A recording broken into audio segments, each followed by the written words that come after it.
This class moves us from discussing who goes to the Ir Miklat to discussing the Ir Miklat itself. What is it? Where is it? And how does one get there? The Mishnah starts with this question, Lehechan golin, where are they actually exiled to? And it answers, La'arei Miklat, to these cities of refuge. Miklat literally means absorption or taking in. L'shalosh shebe'ever hayarden, to the 3 that are on the other side of the Jordan, u'l'shalosh shebe'eretz Canaan, and the 3 that are in the land of Canaan. Shene'amar, et shalosh ha'arim titnu me'ever layarden, the 3 cities that you'll place in the Transjordan, vet shlosh ha'arim titnu be'eretz Canaan, and the 3 cities that you will place in the land of Canaan proper. Ad shelo nivcheru, shalosh shebe'eretz Yisrael, until the 3 cities in the land of Israel are chosen, lo hayu shalosh shebe'ever hayarden koltot, the 3 cities that were on the Transjordan were not koltot. They didn't function as arei miklat. They would not have the ability to absorb or to save, right, to protect this killer. Shene'amar sheish arei miklat tihiyana. There need to be 6.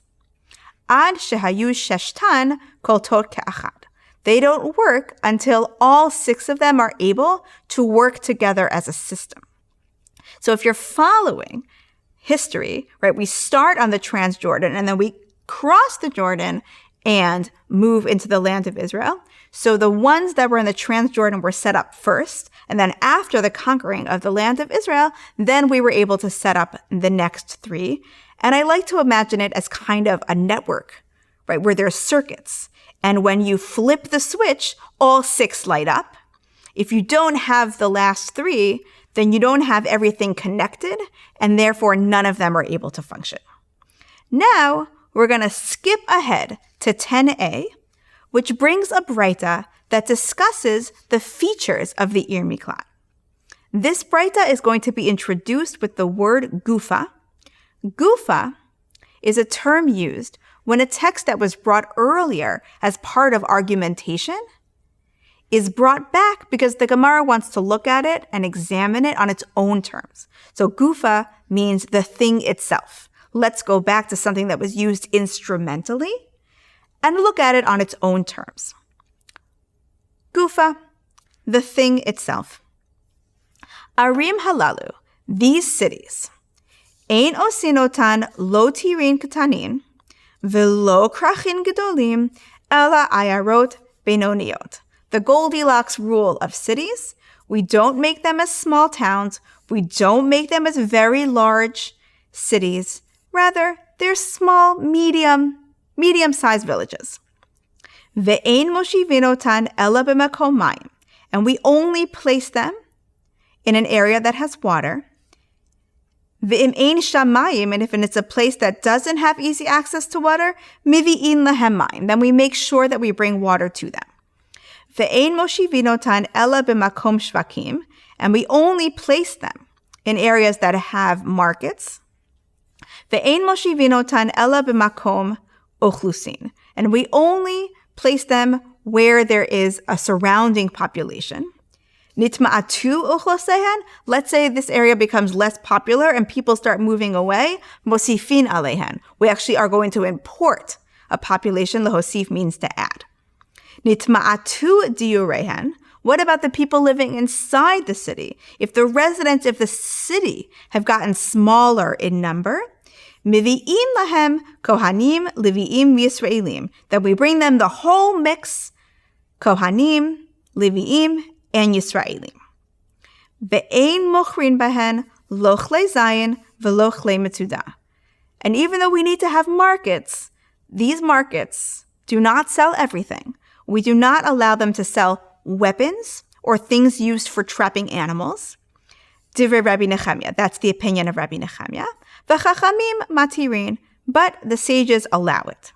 V'shavin, but both Rabbi Nechemia and the rabbis agree that ein porsin betochan mitzudot, we don't spread out inside of it these big nets.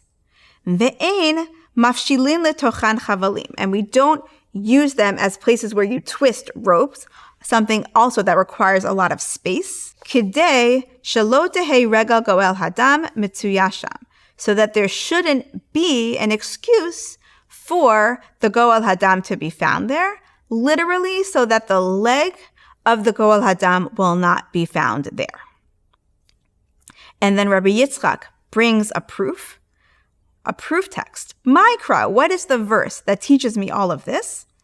V'nas alachat min ha'arim ha'el, he's going to run to one of these cities, v'chai, and he's going to live. We need to have these cities be fully habitable. Avidle midi, make for him something, teteheve lechiyuta, from which he will have a life. If you want to have a town that is functional and convenient, it needs to be in a place that is populated. Not just the town itself, but also the surrounding areas.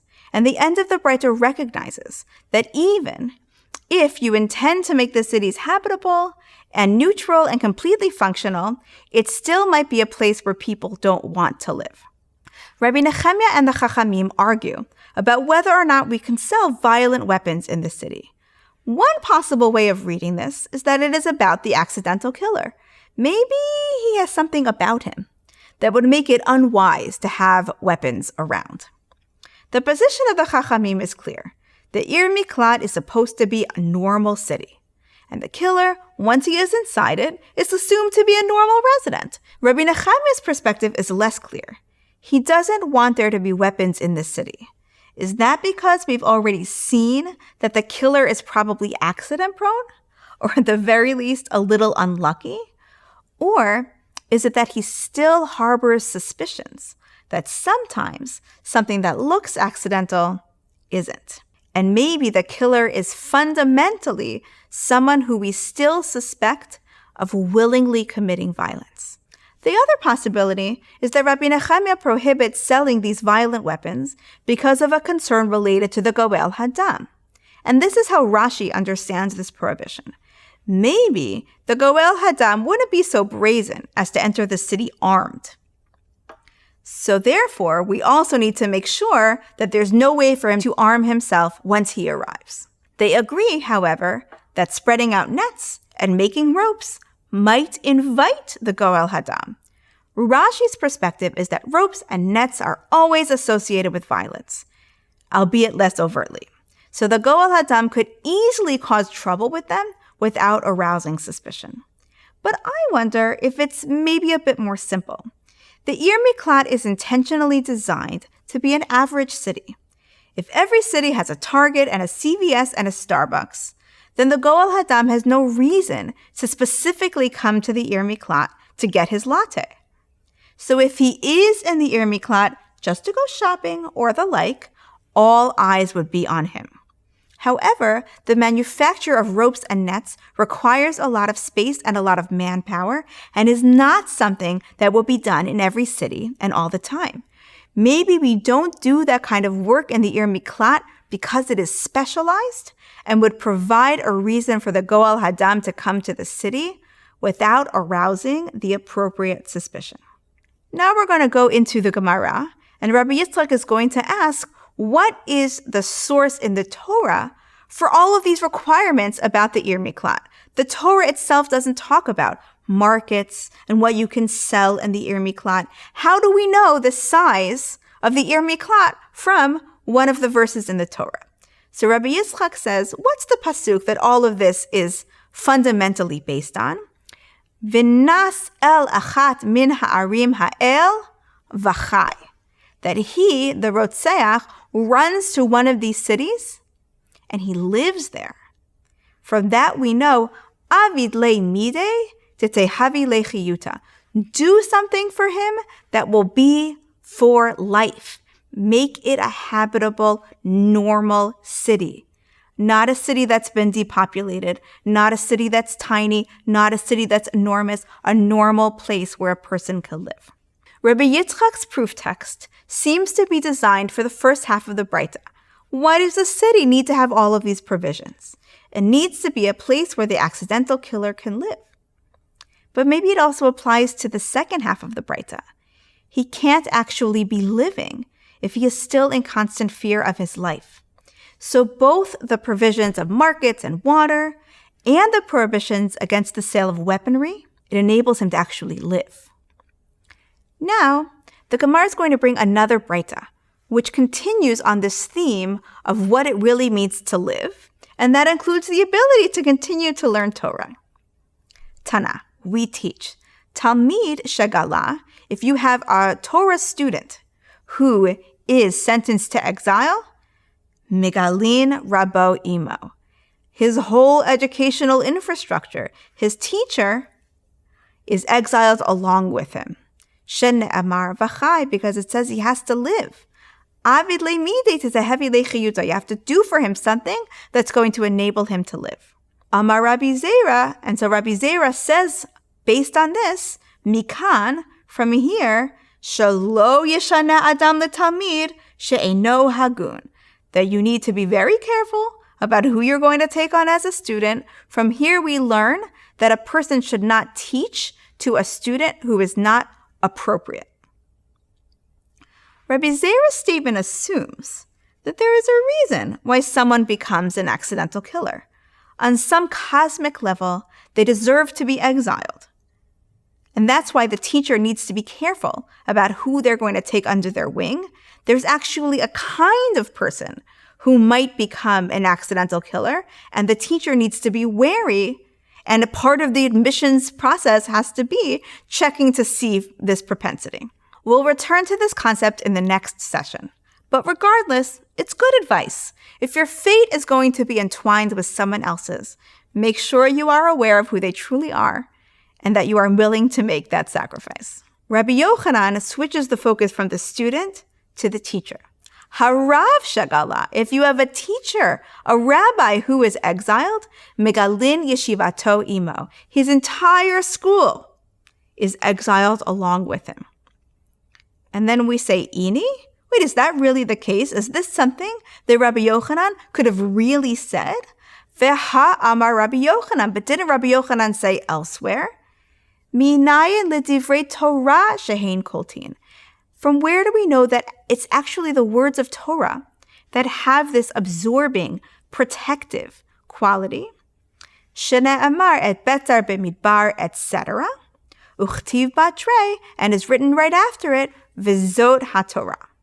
Rabbi Yochanan is teaching us, based on the proximity of these two verses, the first verse, which lists all of the different arei miklat, and then the verse that follows it that says, and this is the Torah, thereby subtly equating the function of an ir miklat and the function of the Torah. Rabbi Yochanan's first statement, that if a teacher goes into exile, so do his students, implies that a teacher could theoretically go into exile. However, this seems in tension with Rabbi Yochanan's belief in the protective power of Torah. Why would the Rebbe be in exile in a literal ir miklat if he gets the same protection through his Torah learning?